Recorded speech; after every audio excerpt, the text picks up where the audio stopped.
Because while you guys push all of this big, heavy sex stuff,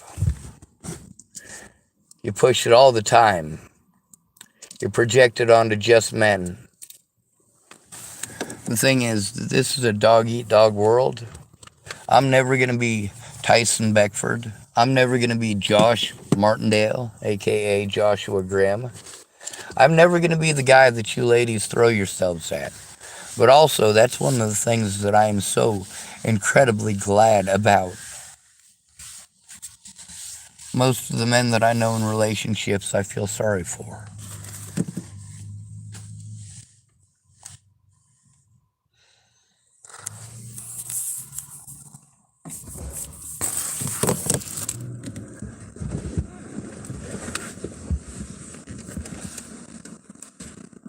A lot of women that I know are more celebratory and inappropriate about their sex lives in the workplace than men, and more sexist about what's okay and what's not. Like when I helped clean Cabela's corporate offices in Sydney, Nebraska. There were these signs all over this place. They said, "So many men, so little aspirin." And it's got a picture of a baby crying. And they were not just in people's private cubicles, they were also public all over the place. And sure, that's not sexual harassment. Imagine if it was the other way around. Imagine if in the Cabela's corporate offices there were signs all over the place that said, "So many women, so little aspirin," and had a baby crying. That would have been called sexist and taken down so quickly, along with a lot of lawsuits for a lot of money.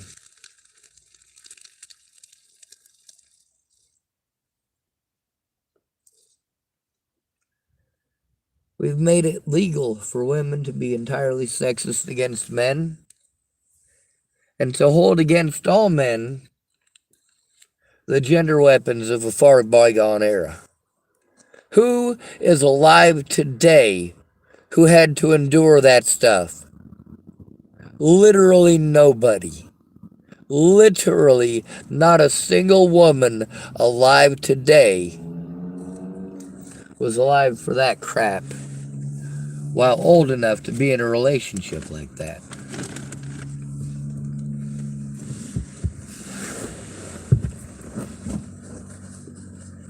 And then this era that we want to pretend, the 1950s, the golden age of the American nuclear family, right? When women didn't have to work. When a man's wages were enough to raise him and his kids and his wife, and still have enough to send his kids off to college, depending on how many kids he had. But also, back then, you didn't just go out and hook up with anybody. There was no just hooking up. Because there's byproducts to just hooking up. When the most effective birth control that you have is condoms, and rubber production is not that great,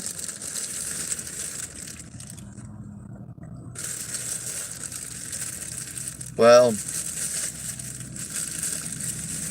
that's why a lot of women, and a lot of feminists especially, got to be glad. Got to be glad about birth control. Now, if you were stuck in a loveless marriage and the guy was beating on you, once you became his property, and that's where the real change was. 1920s and 30s. We just did role reversal. It went from men being from women being the property in a relationship to a man being the property in a relationship. The man being a slave, but of course you let him wear the pants of the family, right? You let him assume the gender role.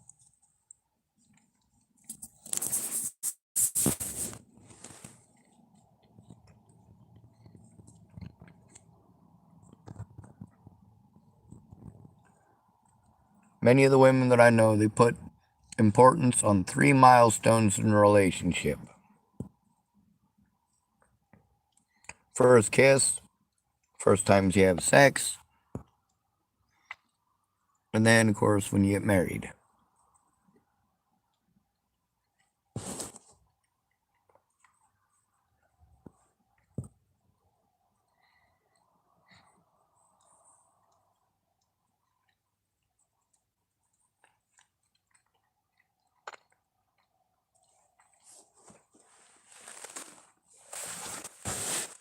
The most successful Hollywood romances had all three of those.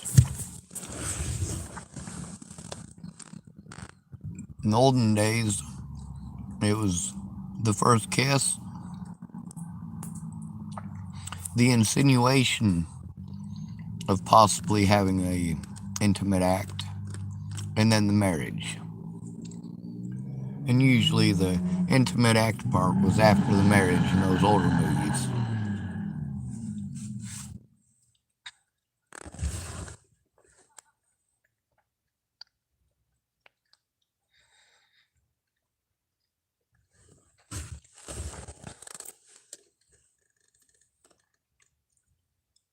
For a lot of women, they have options. They're not going to get stuck in a loveless marriage anymore. There's too much help for women. If a woman is stuck in a loveless marriage like that, I hate to say this, but it is by choice.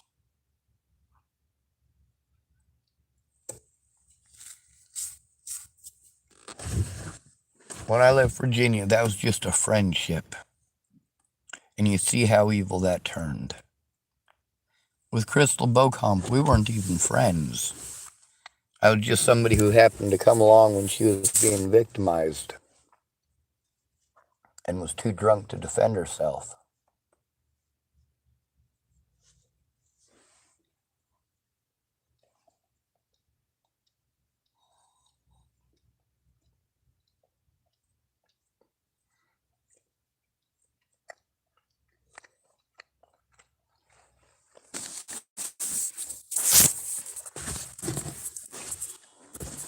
Lana Engeline doesn't find me sexually attractive, but she did the things that she did because she felt rejected. See, for her, she had this idea in her head, like a lot of people have, that I just needed to get laid, and getting laid would fix all my problems. So she put my hand on her boob. No, no, no, no, no, no, not okay. After that, she felt rejected and she was mean.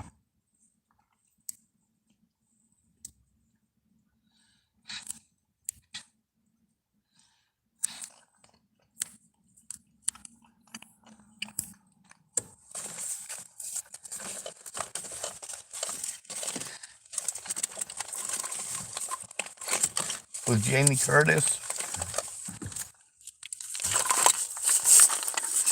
she'd played so many head games with me and so many other people. But one night, I'd told her probably half a dozen times when she was drunk, hey, Jamie, if you don't want me when you're sober, you can't have me when you're drunk. And she always claimed that she respected me for it, and that she thought that a guy having sex with a drunk woman was rape. Also, she thought rape was okay, which is sickening to hear from anybody, man or woman. Now, the thing with Jamie is that she told me one night, she said, Sean, I want to have sex with you. So, I'm sober, and I want you to know that, but I'm going to go get drunk, and then we're going to have sex.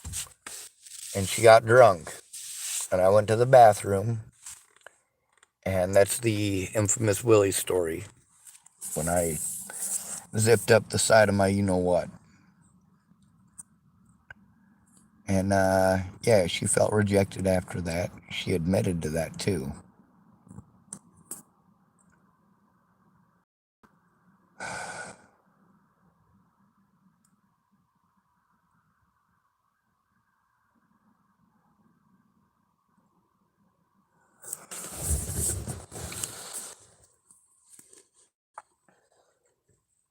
It's not okay to reject a woman. Even if she doesn't find you attractive, you're not allowed to reject her. If she's on drugs and she's doing mean things to you because she's all up in her feels and on drugs and not thinking straight, you're the bad guy because she's on drugs. You're supposed to feel sorry for her because she's an addict, right? Or she's an alcoholic. Isn't that always your excuses for many of our predators? Oh man, you just gotta let it go, man. She's just an alcoholic. Oh, dude, you just gotta let it go. He's an alcoholic. Just stay away from the guy. A lot of times we try to give that advice to people because we know a guy is no good. We grew up with the dude. He's always been a jerk and no, he doesn't care about you. But you can't say that. That right there is like telling a woman to go after a guy.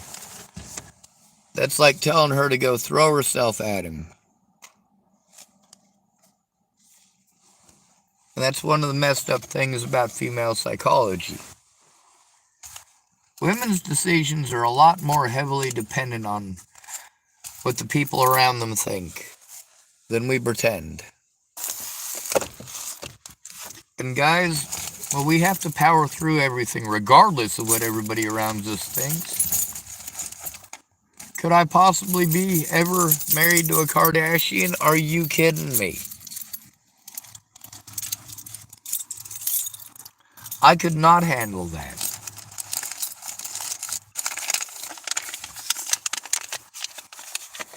Here's what I could handle. Having a small cabin, maybe 1 room, 2 rooms tops, and 2 St. Bernards.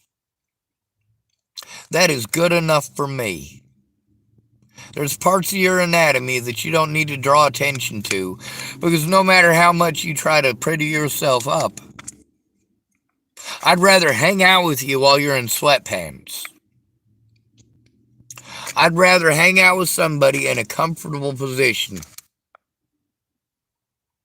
I'd rather do something that's enjoyable to me, other than that particular gross activity of exchanging bodily fluids. Because they're not really fluids. They're more the consistency of snot, and snot is gross. Also, if you look at me, does it look like I'm trying to impress the ladies?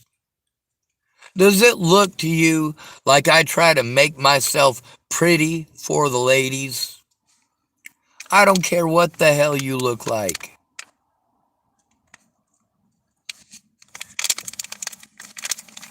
But if you want me to think of you as intelligent in the least bit, don't ever wear high-heeled shoes around me. You're going to lose 20 IQ points right off the top. Those things are the most god-awful, uncomfortable pieces of crap on the planet. And if you're going to wear those to impress somebody, you're an idiot. I tried it. I was an idiot.